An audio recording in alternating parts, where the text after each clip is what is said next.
Hi, welcome back to Creative Birthright, where I invite everyone home to their creative identity.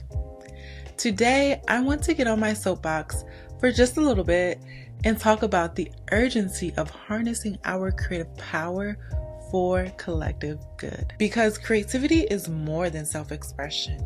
It is a tool, a force, a way of seeing beyond what is and making space for what could be. And whether we realize it or not, we are always creating with our words, our thoughts, and our actions. And with these small acts of creation, we have the power to reshape the world around us. And our current reality was imagined by those who built systems of colonization, racism, sexism. Basically, every system of oppression they could imagine, they created.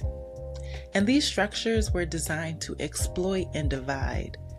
These systems didn't emerge naturally.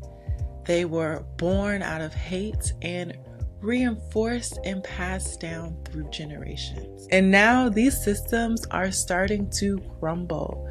We know this to be true because those who benefit from these oppressive structures are fighting so hard to keep them in place. But they are quickly losing their grips on the reins of power. And when the system crumbles, it is our responsibility to create something new. But we must be careful to create from a place of liberation and not continue to view the world through their lens and not continue to see ourselves within the reality they created. We have a choice. We can either let fear shape what comes next, or we can take the reins and create a world that we want to live in. This is not the time to shrink. It is the time to build, to imagine boldly, to create with intention. And to create a better world, we must first see ourselves as whole and worthy of something better. And the most powerful thing we can do is imagine freely, beyond the hierarchies, castes, and limitations and boxes our current system has placed us in. Because they are all man-made and none of it is real. But society feeds you messages that shapes your identity based on where you fall within the caste system. We must rewrite the stories we've been told about our limitations, about what we can and cannot do, and who we can and cannot be. And we must rewrite them and shape them in a way that honors the fullness of who we are. And reclaim those parts of ourselves that we've been told to hide and tuck away. And when we do this, we begin creating from a place of deep alignment. And this puts us in a position of power to be able to have a clear vision of the world we want to create. Because this current system will fall. I think it's happening now, but maybe it won't happen in our lifetime. Either way, it is our responsibility to begin creating what can be now. We cannot get distracted by this crumbling empire, and all empires come to an end, but we cannot let what's happening distract us because we have important creative work to do. We must harness our creative power to build a better world.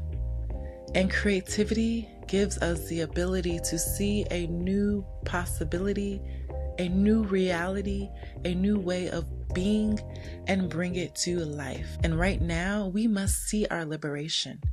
We must visualize the future we desire, one of peace, abundance, and collective care, and put what we see into motion. So, what does that look like?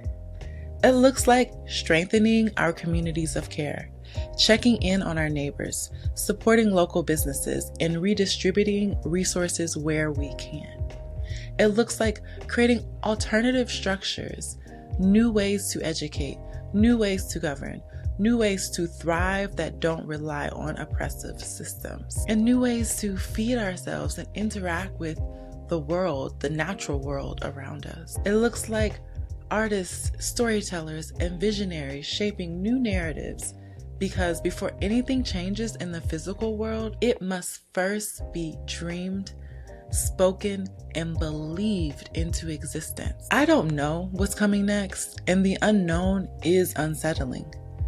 But it is also a blank canvas filled with so many beautiful possibilities. And every great shift in history began with uncertainty. But the ones who dared to imagine, who refused to buckle under fear, are the ones who shaped what came next. And this moment is no different. And if we don't shape what comes next, someone else will. And if history have shown us anything, if we leave it in the hands of the people that created the current system, they will build what serves them and harms us. But we are the creators, the dreamers, the ones who breathe life into new possibilities. We don't have to wait for permission to build.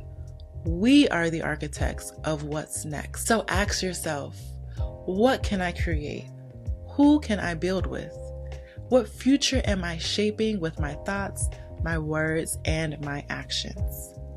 This is our moment to create something better, to make liberation real. The future, it's not written, it is ours to create.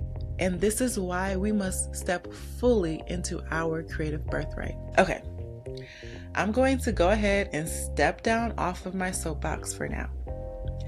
But before I go, I want to encourage you to join the conversation in the comments below and share your vision for the world you want to create. All right, I'll see you in the next video.